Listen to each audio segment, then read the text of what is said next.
Well, my parents had a philosophy that yesterday was awful, today is horrendous, and tomorrow is going to be worse. So,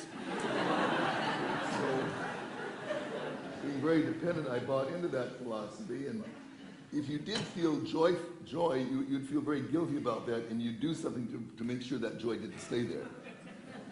And in fact, you'd almost feel guilty about being happy, like you didn't have a right to be happy. And in those days, I thought that the Jewish people had a special gene that made me guilty, because everyone I knew that was Jewish felt very, very guilty. And then met Diane, who was Italian, and you had your own guilt too. Right. We realized it wasn't genetic. Well, anyway, my parents were very much workaholics, and they had a small date store, and both my two older brothers and I turned out to be pretty workaholics. And I finally made it through medical school, and was married and had 2 kids, and I really felt that I had all the things that my parents told me that I might get, like possessions, a house, green Austin Healy with a special hat that went with it. And somehow I woke up one day and found out that wasn't really making me happy, that the material things in life weren't making me happy. I didn't know what the problem was, but I think the world has the ego has a law that if something's going wrong in your life, find someone to blame. So I started to blame my wife, and what happened was a 20-year marriage went down the tube, and I turned to alcohol and became an alcoholic. And it was about that time when I was getting arrested for drunken driving, and my whole life was in shambles, that I came across some writings called A Course in Miracles. How many of you are familiar with that? Can you raise your hand? Quite a few of you are. I'm glad.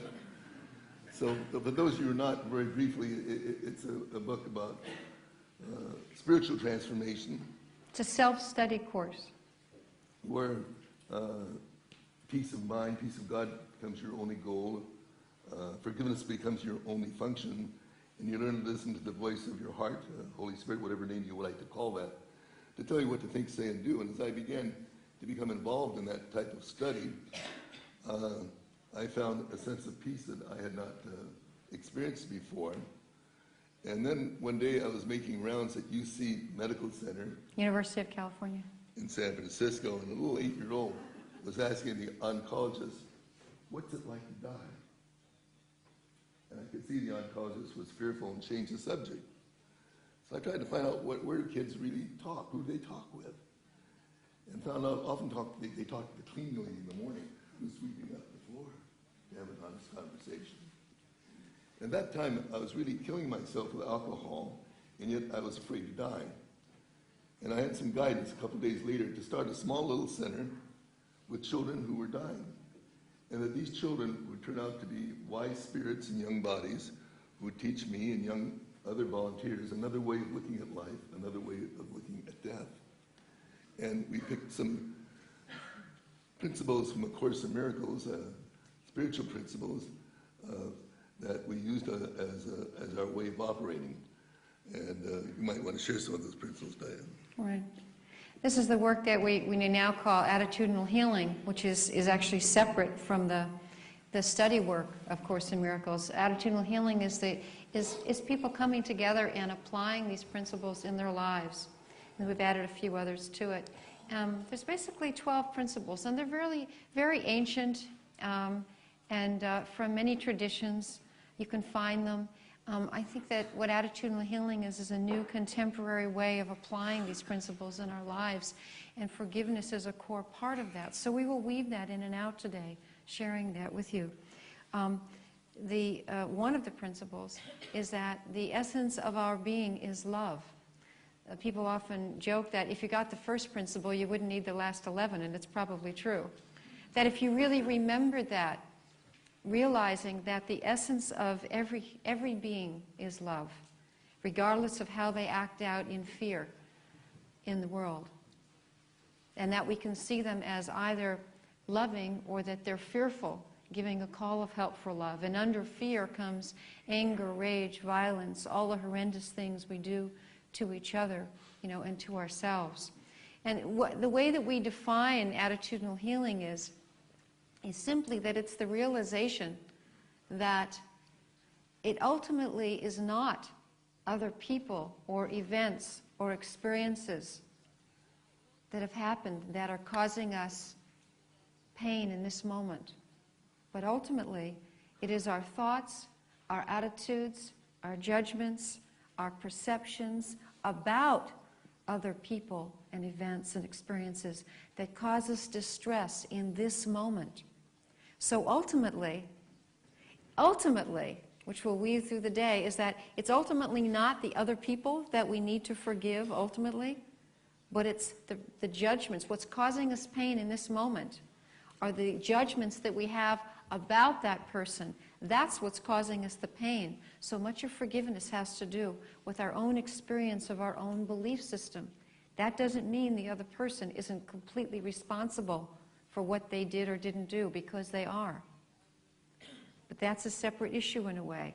So we're going to talk about many of the ways that why we forgive, why we don't forgive, how the ego system works, and how it keeps us from experiencing our spiritual essence and each other's spiritual essence. So another principle is that we can choose to see people with only two emotions, love or fear, that a person is either loving or that they're fearful, giving us a call of help for love.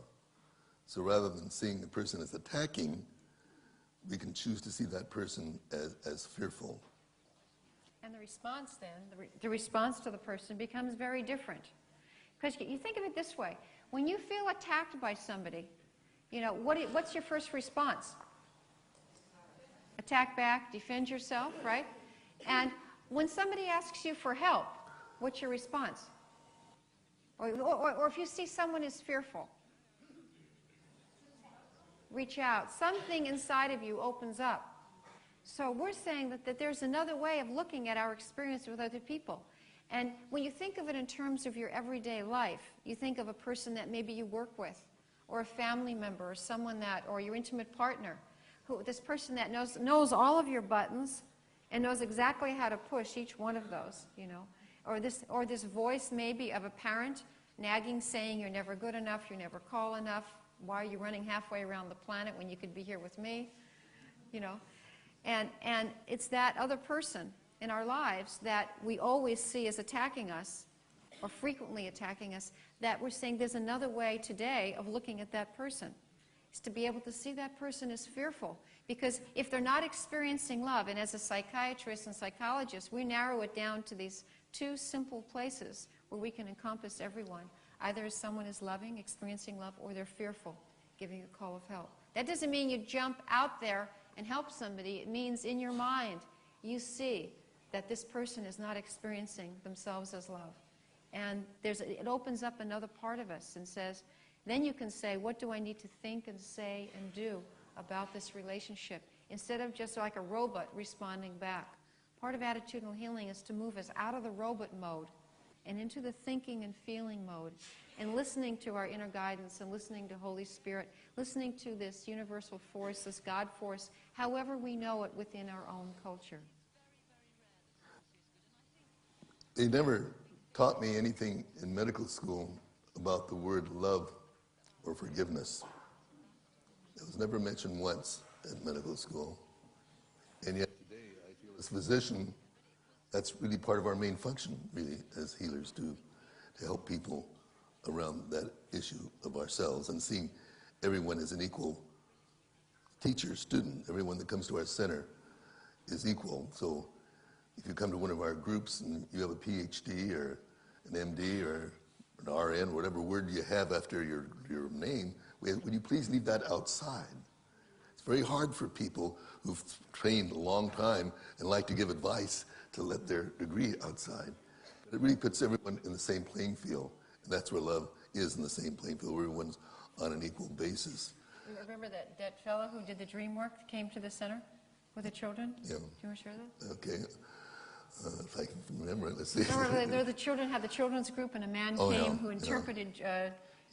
I'd been traveling and came to the children's group, and there was a professor of psychology, a dream specialist, and he was asking the children to draw a dream, and was walking around like a professor to watch the drawing. And I said to him that, you know, at our at our center, everyone's equal here, and I wondered if it'd be okay if you would draw a picture too. I was drawing a picture, so he said, well, okay, I'll do that.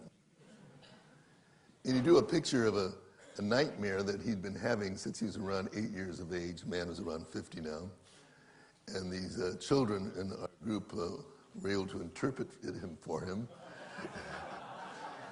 He called back 6 weeks later and says, you know, Jerry, I'm no longer having that nightmare.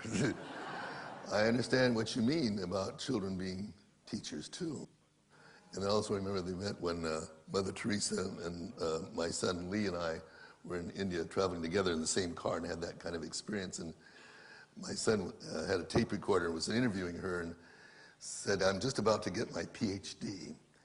And what would you say is the two most important characteristics to have for someone to go in the healing profession? Without batting an eye, she said, humility and meekness. And I said, I don't know of any medical school in the country that teaches that. So I think we have to unlearn a lot of things that we learn in our professional life around what healing is all about. Well, what happened at our center is that today our Mother Center has about 29 different groups that meet, some with AIDS, some with cancer, children whose parents are dying, and the center began to have its own energy, and today there are, what, about 150 centers, would you say? There's about 150 locations of centers. They're all free centers, and they're all independent. People have just started them in their own countries, about 28 countries now. And the most recent one opened in the Kingdom of Tonga, out in the Pacific. And they're on 5 continents, and people just keep starting centers, using these same principles and adapt them to their own specific culture, their own specific needs. So there's a center in Oakland, California, which works just with racial healing. There's other centers that just work with children, other centers that work in community building. Some centers work in multiple ways. It just really depends on, you know, what the needs of the community are. But it's everyone coming together, just, using principles and using forgiveness as a way of framing their life and as an ongoing basis, and a way of processing those things as far as really being able to experience the loss and the grief, being able to experience the anger. And there's no script for any time frames for anyone to go through anything. And you don't tell people to forgive. Right, and it's not therapy. It's really a way of creating an extremely safe environment for a person to make decisions for themselves, to be supported in those decisions. And because we really believe that given a safe enough environment, people will make healthy choices for themselves. And so our role is not there to, it may be there to open the door or to share possibilities of choices, but never to have in any way a script, tear up our script for everyone as to what they should do with that work. Same with forgiveness. It's not my place or Jerry's or anyone else's place to say anyone else should or shouldn't forgive. We feel that it's really an individual choice between you and your inner world, your spiritual world. So rather than trying to change other people, attitude healing takes the premise, let's heal ourselves first. Let's heal our own minds and our own hearts. And in doing that, perhaps the world will look differently, and we can be guided about what to do then.